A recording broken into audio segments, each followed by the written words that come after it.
요한복음 2장 18절에서부터 22절까지의 말씀 제가 봉독해 드리도록 하겠습니다. 이에 유대인들이 대답하여 예수께 말하기를 내가 이런 일을 행하니 무슨 표적을 우리에게 보이겠느냐. 예수께서 대답하여 이르시되 너희가 이 성전을 헐라 내가 사흘 동안에 일으키리라. 유대인들이 이르되 이 성전은 46년 동안에 지었거늘 내가 3일 동안에 일으키겠느냐 하더라. 그러나 예수는 성전된 자기 육체를 가리켜 말씀하신 것이라. 죽은 자 가운데서 살아나신 후에야 제자들이 이 말씀하신 것을 기억하고 성경과 예수께서 하신 말씀을 믿었더라. 아멘. 예수님께서는 성전에서 장사하는 사람들을 다 내쫓으시면서 예수님 자신이 어떠한 분이신지를 드러내셨는데요. 무기 없이 높은 채찍으로 그 모든 상들을 다 엎으시고 그들을 쫓아내신 것은 마치 성전이 누구의 것인지 그것을 분명하게 해주는 표적이었는데요. 이 모습을 보고 제자들은 시편 69편 9절의 말씀을 기억하며 이분이 진짜 메시아구나라는 것들을 깨닫게 되었죠. 그런데 동일한 사건을 보았던 유대인들은 생각이 조금 달랐습니다. 도대체 그런 일들을 어떻게 네가 행하느냐, 무슨 표적을 또 우리에게 보여줄 수 있겠느냐라고 예수님 앞에 물었기 때문이죠.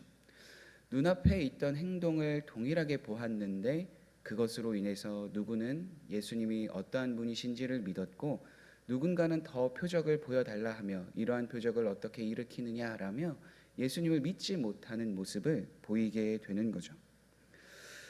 성경은 이미 표적에 대해서 많은 것을 우리에게 알려주고 있는데요. 예수님이 표적을 행하셨던 이유는 다른 것이 아니라 예수님이 어떠한 분이신지를 믿게 하기 위해서 그 일들을 행하시는 건데요.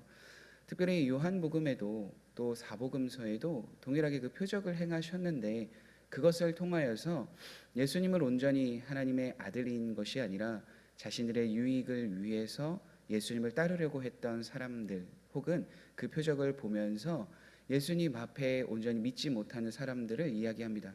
그 대표적인 예가 바로 오병이어의 기적이었습니다. 오병이어의 기적을 통하여 예수님 자신이 어떠한 분이신지 예수님은 드러내시길 원하셨는데 사람들은 자신이 먹을 것 또한 영원히 이제는 먹을 것에서 해방되었다라는 그 모습으로 예수님을 왕으로 삼으려고 했기 때문이죠. 즉 믿음이 자라나는 표적이 아니라 오히려 자신들의 유익과 만족을 위해서 예수님 앞에 나아가려고 했던 그 사람들의 모습을 볼 수 있습니다. 서기관과 바리새인들도 그와 크게 다르지 않았습니다. 예수님께서 벙어리 귀신을 쫓아내었을 때에 그들은 또 다른 표적을 구했단 말이죠. 즉 예수님이 하나님의 아들이신 것 그것을 믿지 못하여서 다른 표적을 구하면 다른 표적을 보여준다면 이라는 것으로 예수님 앞에 나아갔던 거죠. 그런 그들에게 예수님께서는 말씀하시죠. 악하고 음란한 세대가 표적을 구하나 내가 너희에게 보여줄 표적은 요나의 표적밖에 없다. 즉 여기서 서기관과 바리새인들의 악함은 다른 것이 아닙니다. 불신이죠. 예수님이 하나님의 아들이신 것을 믿지 못한다라는 거예요. 물론 표적이 다 잘못된 것인가 그런 것은 아닙니다. 가나의 표적, 가나의 혼인잔치, 즉 그 표적을 통하여서 제자들이 예수님을 믿었기 때문인데요. 그러니까 표적 자체가 문제인 것은 아닙니다. 오히려 그 표적을 통하여서 하나님을, 즉 예수님을 믿는 그 믿음이 자라날 수 있기 때문이죠. 물론 그렇다고 해서 표적이 그러면 모든 온전하게 그 믿음을 가져다 주는 것인가? 꼭 그렇지만은 않습니다. 왜냐하면 표적을 통하여서 얻은 그 믿음, 그것이 참된 믿음인가? 그렇지 않기 때문이에요. 참된 믿음은 우리가 말씀에 근거하여야만이 우리에게 진정한 믿음이 올 수 있기 때문입니다. 즉 표적을 통하여서 우리의 믿음이 보여지고 또 자라날 수 있는 어떠한 근거가 될 수 있지만 그러나 그것은 불완전하기 때문에 우리가 늘 하나님의 말씀을 보고 묵상하고 연구하는 것이 중요하고 또 그것을 통하여서 우리에게 깨달은 바 우리 안에 함께 하시는 성령님과 동행하며 그 뜻이 무엇인지 우리의 삶에 어떻게 실천될 수 있는지를 늘 점검해야 하는 것이 성도이기 때문입니다. 그러니까 우리의 초점은 다른 것이 아니죠. 표적을 통하여서는 그 표적에 매몰되어서 그것이 어떠한 우리의 유익이 되는지 그것을 바라보는 것이 아니라 그 일을 행하신, 그 일을 보여주신 그분이 누구인가, 우리에게 어떠한 분인가, 그것을 확인하고 점검하는 것이 너무나도 중요합니다. 오늘 본문에서도 그와 같은 그 일을 어떻게 행하느냐라고 이야기하는 그 사람들에게 예수님께서는 성전에 대하여서 이어서 말씀을 해주시는데요. 예수님께서는 말씀하십니다. 이 성전을 헐라 내가 사흘 동안에 일으키리라. 이 말을 들었던 유대인들, 그때 당시 사람들은 이 성전을 46년 동안에 우리가 지었는데 아니 어떻게 이것을 3일 만에 다시 지을 수 있겠느냐라고 그들은 생각하고 말하는데요. 여기서 성전은 친히 예수님의 몸, 즉 예수님 자신을 이야기한 것을 우리는 알 수 있습니다. 왜냐하면 예수님께서 이 땅에 오신 이유가 그러했고요. 또 이 땅에서 받으신 고난도 그 일을 위해서 감당하셨기 때문입니다. 우리가 요한복음 말씀을 통해서 함께 나누고 있는 것처럼 예수님은 하나님의 아들이시고 또 그분은 우리를 구원하시기 위해서 이 땅에 육신을 입고 온 하나님이셨죠. 그러니까 우리의 죄를 대신해서 십자가에 못 박혀 죽으시고 또 그 전에 이제 고난도 당하셨는데요. 이사야 선지자는 이것을 이렇게 말씀했죠. 그가 찔림은 우리의 허물 때문이요 그의 상함은 우리의 죄악 때문이라. 그가 징계를 받음으로 우리는 평화를 누리고 그가 채찍에 맞음으로 우리는 나음을 받았도다. 즉 예수님께서 자신의 몸을 성전이라고 말씀하신 것은 더 이상 짐승의 피를 통하여서 속죄함을 받는 것, 또 하나님 앞에 가까이 나아가는 것이 아니라 이제는 예수님 자신이 화목 제물이 되어서 희생 제물이 되어서 죽음과 부활을 통해 우리의 죄의 모든 죄가 속량되고 하나님과의 화목이 이루어진다라는 것을 그 말씀을 통하여서 이야기해 주시고 계신 거죠. 담임 목사님께서도 말씀을 전하여 주셨을 때 전 세계 성도들이 가장 좋아하는 말씀이 무엇이냐, 어떤 말씀이냐 질문하셨잖아요. 그 답이 요한복음 3장 16절이었죠. 하나님이 세상을 이처럼 사랑하사 독생자를 주셨으니 이는 그를 믿는 자마다 멸망하지 않고 영생을 얻게 하려 하심이라. 즉 이 말씀처럼 예수님께서 이 땅에 오신 이유는 그분을 믿음으로 말미암아 영생을 얻게 하기 위해서인 것이죠. 즉 오늘 예수님께서 말씀하여 주신 것은 성전, 즉 자신의 모든 것을 다 쏟아내시기까지 그 사랑에 대한 것들을 말씀해 주셨을 뿐만 아니라 성전된 자신의 육체를 가리켜서 이제는 더 이상 짐승의 피로 하나님 앞에 제사 드릴 필요가 없다라는 것, 단번에 하나님 앞에 희생 제물이 되어서 더 이상 어떤 희생 제물이 필요하지 않다라는 것을 이 말씀을 통해서 알려주고 계신 거죠. 그리고 그와 동시에 성전이 파괴되고 또 무너지고 그것으로 끝인가? 그렇지 않다라는 거예요. 왜냐하면 제자들이 그것을 이 예수님이 하신 말씀을 예수님이 부활하시고 난 이후에 깨달았다라는 22절 말씀 때문입니다. 죽은 자 가운데서 살아나신 후에야 제자들이 이 말씀하신 것을 기억하고 성경과 예수께서 하신 말씀을 믿었더라. 아멘.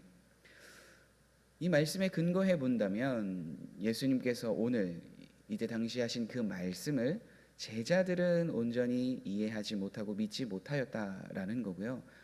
또한 이 말씀이 이제는 성전인 예수 그리스도를 뜻하는 것을 이제는 그들이 예수님의 부활하신 것을 보고 난 이후에 진정으로 믿을 수 있게 되었다라는 것을 우리에게 알려주고 있습니다.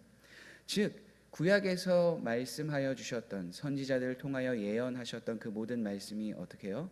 이루어졌다라는 것, 일치하는구나라는 것을 제자들이 예수님의 부활하신 것을 통하여 믿을 수 있게 되었다라는 거죠.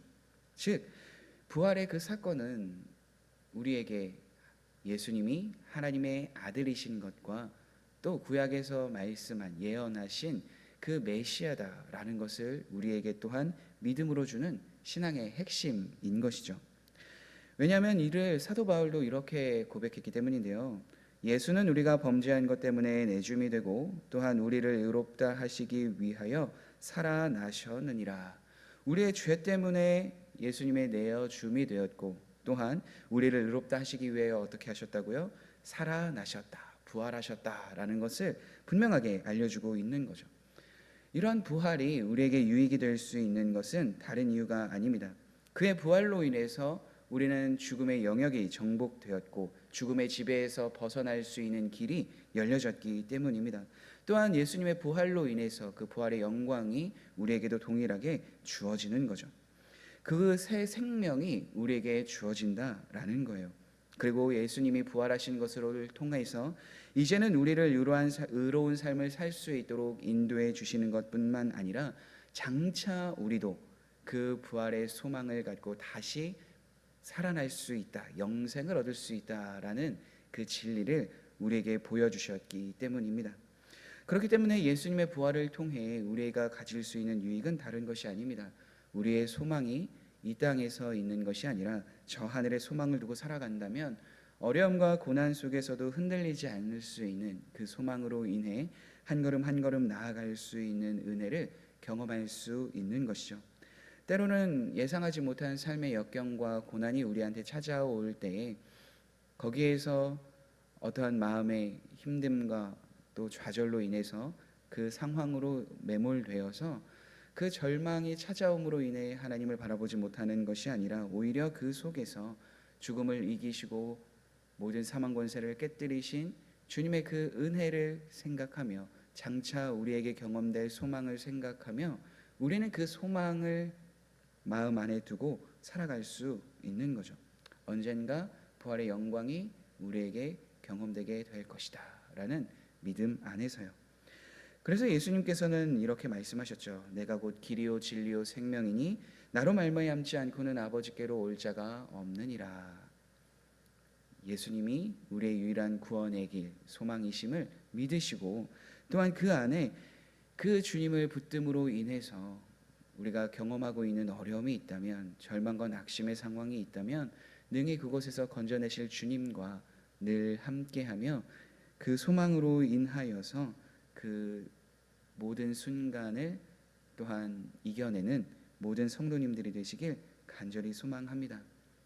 우리의 구원이 어떠한 표적을 봄으로써 믿음이 자라나게 하시고 또 확증하실 수도 있게 하지만 그것이 전부가 아니라 하나님의 말씀을 통해서 또 표적을 행하여 주신 예수 그리스도, 즉 그 일을 행하신 분이야말로 우리가 진정으로 따라야 하고 들어야 될 그 말씀을 증거하시는 분이심을 믿으시기를 바랍니다.